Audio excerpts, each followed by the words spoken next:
Welcome to Facts TV News, where everything is true. Body of 12-year-old washed away by floodwaters found. The body of 12-year-old Janelle Walters has been recovered about a mile and a half from where she was washed away by raging floodwaters in Moneague Bay on Tuesday afternoon. Reporters saw the body of the young girl, dressed in clothes her family said she was wearing at the time she was swept away. Janelle and her 68-year-old grandmother, Beryl Walters, were among occupants of a motor vehicle that was swept away by the raging waters following heavy rain.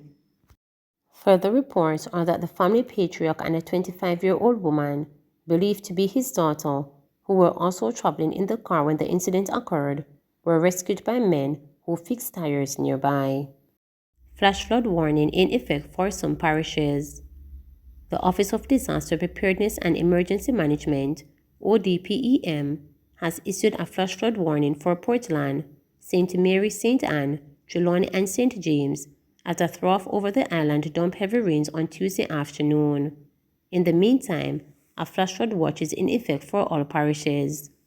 ODPEM stated that, due to heavy rainfall, some areas of St. Mary, Portland, and St. James are already experiencing flooding. A warning has been issued for small craft operators, including fishermen. ODPEM has advised that they remain in safe harbor until all warning messages have been lifted and wind and sea conditions return to normal. ODPEM added that when a flash flood watch is in effect, residents should take precautionary measures and keep informed and be ready for quick action if flooding is observed or if a warning is issued.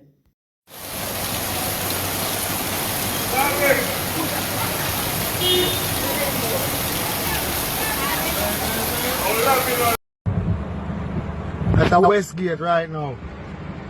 And not normal. See there, and not normal. See there, watch it. Watch it, and not normal.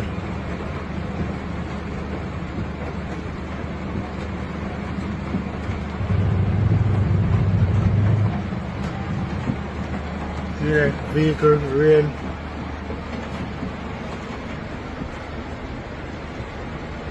Watch it. See there, people stuck in a car. Man fatally stabbed in Moneague, suspect in custody. A man was fatally stabbed during a dispute with another in Riverhead District, Moneague, St. Anne on Easter Monday. Dead is 23-year-old Siobhan Harvey, alias Mog, of Clapham District in Moneague. According to a release by the Corporate Communications Unit CCU, Harvey was among a group of persons standing along the roadway in Riverhead District sometime after 10 p.m.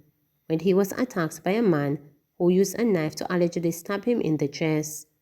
The police were summoned, and Harvey was taken to hospital where he was pronounced dead.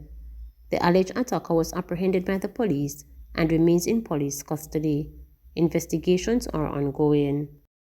No motive, suspect in shooting that injured 12. Police have neither established a motive nor identified any suspect in connection with last week's shooting of 12 people in Franklin Town, East Kingston. The 12, which included 6 men and 6 women, were shot and injured during a party in the community. Commanding officer for the Kingston Eastern Division, Superintendent Tommy Lee Chambers, said the police are yet to make a breakthrough with their probe in the matter. We are still doing our investigation, Superintendent Chambers told reporters on Tuesday. She was unable to confirm if all the injured people have been released from hospital, but said quite a number of them were sent home.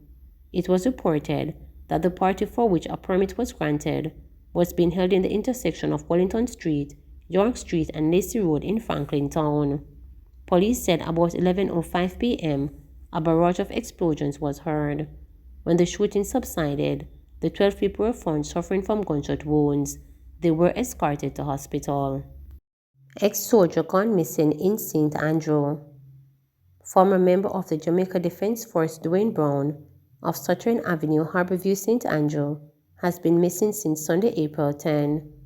Brown, who is 34 years old, is of dark complexion, thin build, and about 5 feet 9 inches tall, and has a tattoo.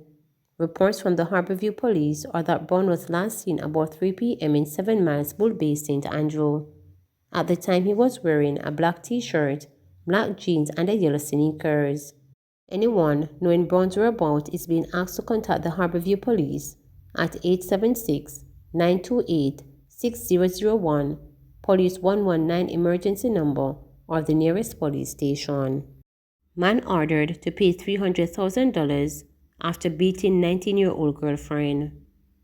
A 23-year-old man accused of viciously beating the mother of his 1-year-old child agreed to pay $300,000 in restitution when he appeared before the Kingston and St. Andrew Parish Court on Tuesday. Javon Fang pleaded guilty to unlawful wounding and assault occasioning actually bodily harm after the court was told that on March 16, he punched his 19-year-old girlfriend in the eye, kicked her, and then stepped on her head. When asked by Senior Parish Judge Lorian Cole Montague why he assaulted the mother of his child on March 16, Fang, who confirmed that he works in a warehouse, simply said, "I didn't mean to." Not pleased with Fang's response, Cole Montague asked about his reason for the assault again, but he did not answer. The judge then said, "Pull down your mask, let me see who is kicking people bikini like a ball." Upon seeing his face, Cole Montague went on to say, "You need to spend a night in jail." The complainant told the court that Fang also threatened to kill her after she reported him to the Trenchtown police station. "Miss, him say if me go back at the police station, him a go thump me in my other eye and kill me," the 19-year-old said, adding that Frank has been following up with her since the incident. After hearing this, the judge asked the complainant if she had told the police about the threat, to which the teen answered, "Yes, miss." Turning to Frank, Cole Montague asked if he is willing to pay the $300,000 in restitution, which he agreed to pay. Frank was remanded in custody until April 21 for sentencing. A fingerprint order was also made. Health scared.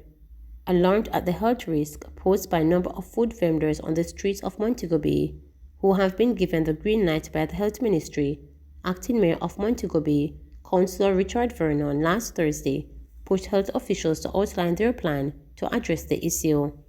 According to Chief Public Inspector for St. James, Sherika Lewis, there are more than 600 food vendors, and fewer than 5% of them have received food handlers permits from the Ministry of Health and Wellness. She was provided an update during the regular multi-meeting of the St. James Municipal Corporation after Vernon pressed her for specific numbers. What is going to happen now then? That is glaring. How are we going to approach that from a standpoint as the local board of health and as the health services? What strategies do we think we can put in place? The acting mayor asked in responding to the disappointing numbers. Lewis suggested the use of campaigns across the parish to educate and encourage vendors to comply with the stipulated health protocols. What we have done in the past was to conduct food drives for those itinerant vendors. I know that at some of the schools, we have done a hand washing program with them where we provided a makeshift hand washing station, she said, adding that similar food drives could be staged by the Health Ministry working in collaboration with the municipal corporation. It has been difficult, she said, regulating food vendors. They are a challenge to us. Food vending is basically a cultural practice, and it may be difficult to fully dismantle these persons. So I believe that the municipal corporation can look deeply into structuring these persons in terms of having vending zones so it is easier for us to monitor and control their practices, said Lewis. However, pointing out that these vendors are important players in the parish's economy, Vernon clarified that the municipal corporation is not asking the health department to dismantle their operations, but to ensure that the people who they serve are not compromised. We have been looking at the vending zones, but food vending is a whole different game. We are not for dismantling any of that operation. We are more for fostering growth in these small businesses, the acting mayor said. We want to enhance what they do. It is not a situation where we want to dismantle or discourage them, he added. There are complaints coming in where individuals have reported some type of illness based on purchasing food from certain locations. It is a serious matter, and I think that is something that we have to do now. We have to get on top of it immediately, Vernon urged. Teachers' colleges say no to proposed measures in JTC Bill. Government-funded teachers' colleges have officially registered to Parliament their stiff objection to the proposed level of power the Jamaica Teaching Council JTC will have to oversee and monitor the profession. We must be careful we don't dumb down the profession instead of professionalizing the profession. We are bright enough to be able to monitor ourselves. We don't need ministers to come with certain powers of criminalized teachers. The tough-talking Dean of the Teachers College of Jamaica, TCJ, Dr. Garth Anderson, cautioned last week at a sitting of the Favour Williams chaired Joint Selected Committee review of the JTC Bill. He reiterated that the colleges are not opposed to the intent of the bill, which is to set standards and guide the profession, but teachers are resistant because there should be effective systems in place to ensure the Education Ministry and administrators monitor teachers in the system. However, it is felt that the JTC bill is simply out to criminalize teachers. We can get people to comply without being penal, Dr. Anderson, who is also president of the Caribbean region of teachers, said, suggesting that there is in fact regional pushback to this level of regulation of the profession. Furthermore, he told the committee, teachers are concerned about the extent of government's interest in regulating the profession. Part of the challenge is that we question why is it the government would have such a deliberate interest in monitoring what's happening in the teaching profession when that is not the same case for lawyers, doctors, or nurses? Why is it teachers would not be given their opportunity to monitor their profession and to set their own standards and to make professional judgment on their colleagues, as happens with other entities, Anderson argued. He said the TCJ is also concerned about the power of Education Minister, excessive penalties for people who are found to be practicing without being registered, and the number of people outside of the teaching profession who would sit on the council. The composition of the council itself is still of concern, as clearly there is no way a teacher could make his or her way to the hospital and pretend to be a doctor or a nurse. But we see all kinds of persons possibly outnumbering the teachers who sit on the council to make a professional judgment, Anderson argued. He also questioned whether the JTC will lean solely on funds from fees and penalties, considering that teachers are not remunerated at adequate levels, and this could impose an extra financial burden on them. The colleges are asking that the proposed authority of the JTC to determine the categories of people who are eligible to be granted authorization to teach be removed. The teacher training institutions say the council should issue authorizations based on the unique circumstances of each applicant, rather than unlimited, preconceived categories. We believe that the council would not have the capacity, and it would not be prudent for the council to, beforehand, determine persons who are eligible in a comprehensive way, list all the categories, or the possible permutations of persons who would be authorized to teach. Legal counsel Julian Mowat explained to the committee. She noted that people who do not meet the matriculation requirement to be licensed but have the requisite skill and competence would be locked out of the teaching system if a restricted category is predetermined by the JTC. The colleges are also against the JTC regulating teaching practice. The Teachers Colleges of Jamaica has a great concern with this provision because, as it stands now, the regulation of the practice of teaching wouldn't seem feasible, that the council would have the sheer manpower and the skill to regulate the practice of teaching throughout the education system at all levels. We also believe that function is being ably fulfilled now by stakeholders in the education sector, the attorney stated.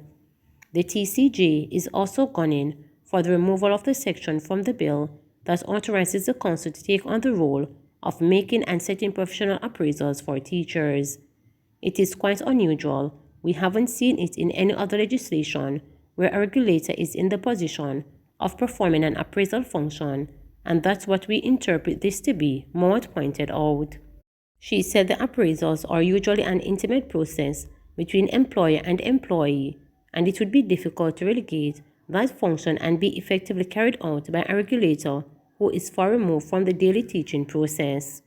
The TCJ is a consortium of 8 government-funded teachers' colleges across the island, serving approximately 320 lecturers and offering a 4-year bachelor's degree program to about 3,000 teachers in training annually.